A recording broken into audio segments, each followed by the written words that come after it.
I am out and I am exploring. Pat's back at the room. He had to catch up on some work. I'm out exploring Old Town Phuket. And here we have the memory at the On Hotel. This is the very first hotel in all of Phuket. And you might recognize this because this is the hotel that The Beach uses with Leonardo DiCaprio. It actually wasn't in Bangkok, it was here in Phuket, Old Town.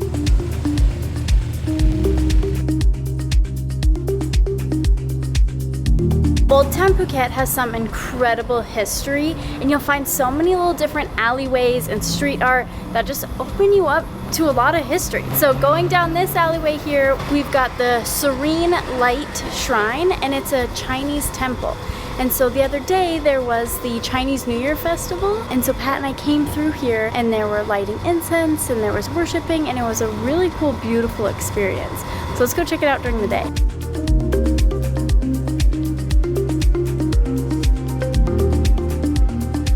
So I've seen around Phuket a bunch these like little balls that are covered in sesame seeds. I decided I had to get some. One's just sesame, one's sweet potato, one's peanuts, and then one's soy, I think.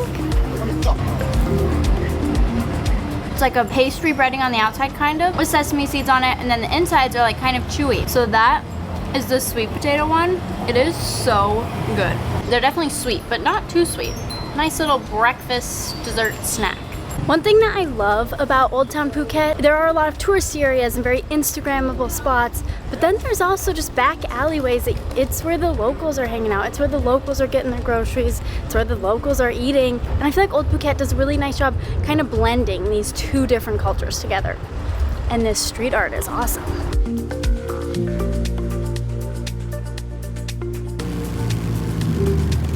So the main architectural type in Phuket Old Town is going to be Sino-Portuguese, and that's because there was a heavy Portuguese influence here in Old Town Phuket back in the 1800s. And during this time there was a big mining boom. There was a lot of very successful miners that then had a lot of money, and so right now we are exploring one of the old mansions that was from one of the old miners, and I do believe it's actually like his family that still runs it. They've turned it into a museum, and they also live at the other half. But this building is huge, and compared to how some of the other people would live in Old Phuket, in just the little narrow houses, you could tell that these people had money.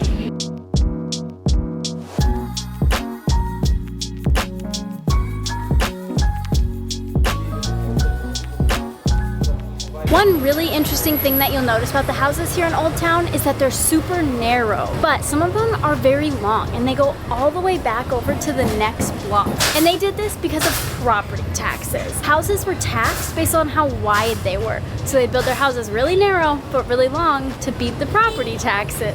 I can only imagine how expensive that mansion we're at earlier, how much they paid in property taxes.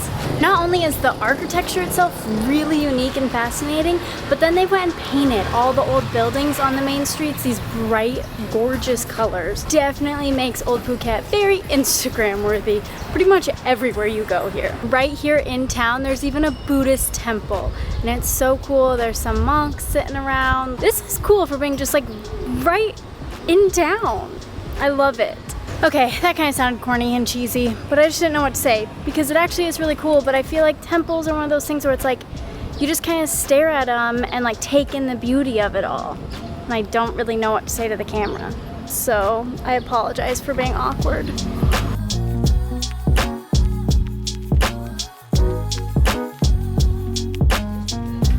Okay, so now we're on Soi Ramane, I believe that's how you pronounce it. This is probably our favorite street in all of Old Town. One, because it has our favorite Chinese restaurant here. You guys, the food is unreal. So when you come to Phuket Old Town, you absolutely have to stop at Shi Mian Chinese Noodles. It is probably the best restaurant we've eaten at while in Phuket. The Szechuan noodles, the wet noodles, and the pork dumplings are delicious. So highly recommend checking out. They have great ratings on Google and Yelp. But also because it's so Instagram worthy. There's cool lanterns hanging up, and there's really good ice cream shops and some coffee shops. Now we're gonna go get some ice cream at the famous Tori's Ice Cream.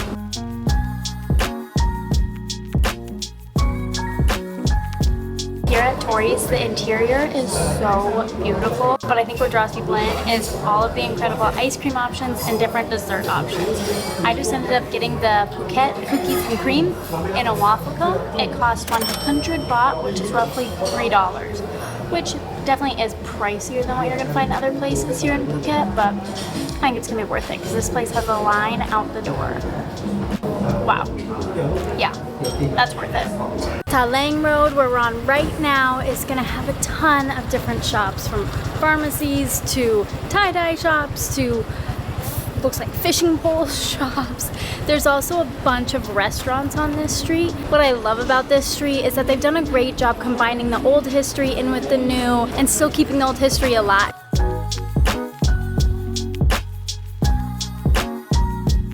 Now we're at the very famous Chartered Bank. This yellow building here and the one right next to it, you have definitely seen before all over Instagram. And when you think of Old Town Phuket, it's these two buildings that you think of. Right behind me is going to be the Chartered Bank. This is actually the first bank ever in Phuket. And then right next door, which is now the clock tower, it actually used to be a police station. Truth be told, I have no idea why they're so famous. I just know everyone comes here to take a photo with them. But I don't get the hype. So if you know the hype, please let us know down in the comments. So inside the old Chartered Bank, they've turned it into a museum now, and it is free admission. And I highly recommend you go in there. It kind of walks you through the entire history of Phuket and how Old Town was first started with the mining industry, and then once tin mining went away, then it was tourism, and then they had their tsunami, and then COVID. They did a really good job explaining all of it.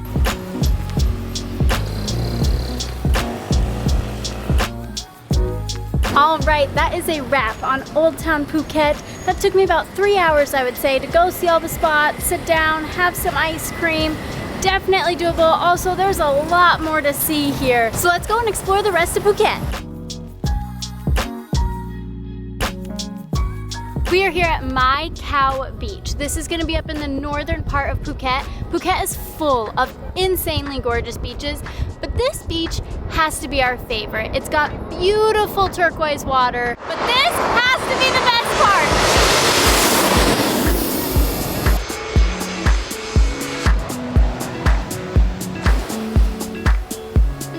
Now, I've never been a huge fan of like going and parking at an airport and watching airplanes take off, but here at Mai Khao Beach, I could do this all day long, and that's because you can lay out in the sun and have an airplane land right over your head. There's a couple ways to get to the beach. There's one way where you have to like drive around the airport, go up to the north point, and then you have to pay an entrance fee. So we decided to enter in through the Sirinat National Park. There's supposed to be an entrance fee, but we went through the gate and there was nobody there. So we'll see if maybe we get charged when we go back out. Now, some of the biggest takeaways though from this beach. There will be a lot of people, so we recommend coming as early as you can. You want to make sure you're here, I think it's like December through April, and that's when the planes are going to be landing beachside. This has to do with the monsoon season and with the winds, but you're going to get that really awesome photo op when the planes are landing right above your head on the beach. Bring a tripod. That'll be a lifesaver. Set your camera or your phone up, get some awesome pictures. There's also a bunch of people here, so I'm sure you can ask someone to take a photo or video for you. The biggest tip though about this is, if you see the back end of a plane and a plane's about to be taking off, just know that the jet blast is not going to be that friendly, and there's going to be a lot of sand blowing everywhere. And if you see an Emirates plane, run the other direction. Get out of there as fast as you can. Pat's hat got blown into the water. Everyone's clothes got blown everywhere. I genuinely at one point thought that the sand was cutting up the back of my legs as I'm like hovering over the camera protecting it. It was insane. Aside from the planes landing, this is a great beach to just come, hang out, go for a swim, and just enjoy the beautiful ocean. Look up the flight schedule. You can find that on a website called Flight Radar. You can just Google Phuket Airport flight times. And you can see each day what time flights are leaving and what time flights are arriving. Mai Khao Beach stretches all the way up to the north, and then at the southern end of the beach, you're gonna run straight into another beach called Nai Yang, I think. And this one is so gorgeous with a beautiful mountain as your backdrop back behind me here, nature behind you, and then the water is so pristine here. Only a handful of boats and not many people. You can definitely find shade at this beach, and you can find regions where you can get away from people and have the place to yourself. So far, this is really looking like some of the best beaches in Phuket.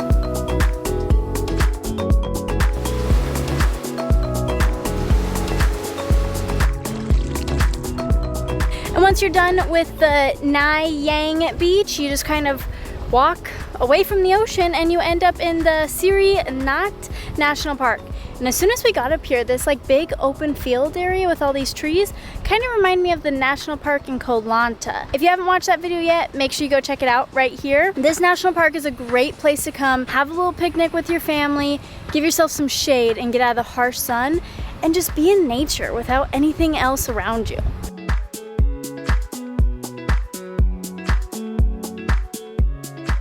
Alrighty, we have made it to Nai Thon. First impression is when you're walking on this main street, there are a ton of food and souvenir and clothing vendors. And then over on the other side of the street is a lot of massage parlors and kind of little pharmacy stores. This beach here is absolutely gorgeous. Let's go check it out.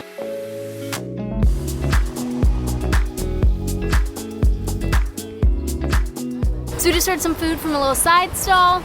And then they had this little cup of what looks like a pudding. I don't really know. There was a big language barrier. So I have no idea what it is. He just kept telling me that it was 10 baht. Oh, it was kind of firm. It looks just like a hard jello. Oh, it's like gelatinized coconut milk. Yeah, that's exactly what it is. It's just like gelatinized coconut. It's pretty good. This is actually perfect after you've been out in the sun all day long. I need a quick replenishment of some electrolytes. I feel like this beach kind of has the best of both worlds. There are plenty of food vendors, fruit vendors, and even restaurants, but then there's also plenty of just open space, and it's not like a crazy party, insanely developed beach. There are quite a bit of tourists here, but you can very easily find a shaded spot on the beach, or there's a ton of sunny sand spots. We've seen some umbrellas. It doesn't really look like there's any vendors on the beach itself, but you can order food from all these little stands and then just come and sit on the beach or go to one of the restaurants and sit at the restaurant. One thing about this area though is it is a little bit more upscale from what we've seen in Phuket so far, especially compared to Nai Yang Beach. This is going to be a little bit more expensive, but it is more touristy, and there's a ton of like cute boutique hotels and like high cliffside hotels overlooking the bay here. It is absolutely gorgeous. There's not many jet skis. I think we've seen one in the hour we've been sitting here. So it's definitely not a party beach. It's kind of the beach that you come to and you chill. There's a bunch of hammocks just set up in the trees over here and everyone's just like relaxing. It's a great family beach. You're gonna have your fork back. I still have my entire meal pretty much. I feel like I've taken 8 bites, if that. And this monster over here has just already engulfed his entire meal. I try to use chopsticks to slow down my terrible habit of eating too fast. I kind of have gotten good with chopsticks. When it comes to rice or noodles, I swear he just doesn't breathe. Oh, and tacos al pastor. You can't beat those.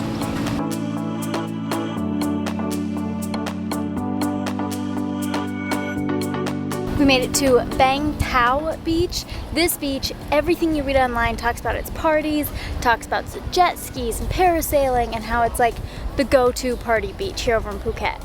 And so we arrive and we're just like walking through like high-end resorts and like high-end beach clubs.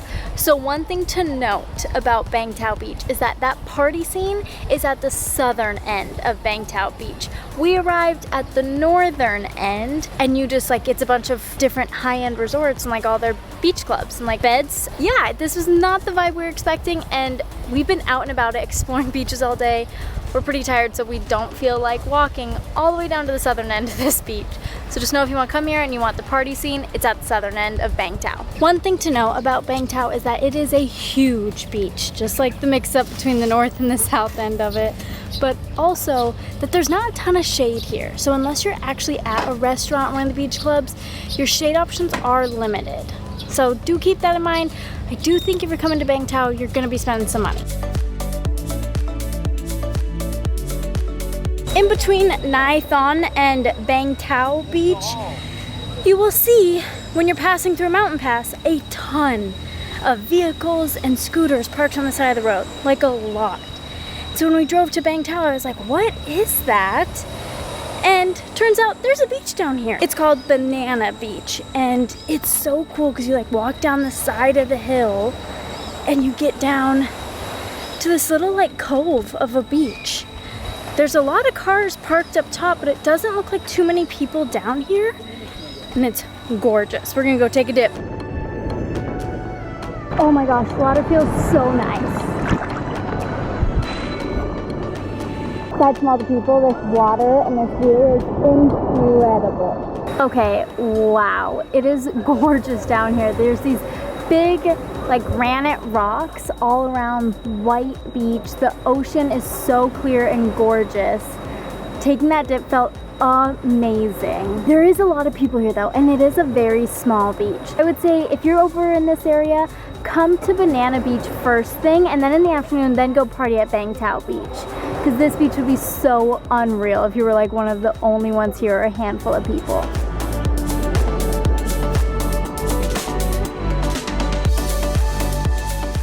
All right, there we go. And now that is Phuket. We got some of the history with Old Town and then these insanely gorgeous beaches. This island, which is a very large island, is so incredible. And there's so many more things to see and do here, like the big Buddha, some other incredible viewpoints, and a ton of Buddhist temples. One thing to remember is that you're gonna see a bunch of elephant sanctuaries and other animal tourism deals. Please make sure you research and make sure it's an ethical one. We know we've seen pictures of people posing with tigers and holding tigers' tails, and if you're able to hold a tiger's tail, clearly that tiger is sedated, and we just really cannot encourage that type of behavior. It makes us so sad. We hope you enjoyed this video. Make sure you guys subscribe so you can see next week's video.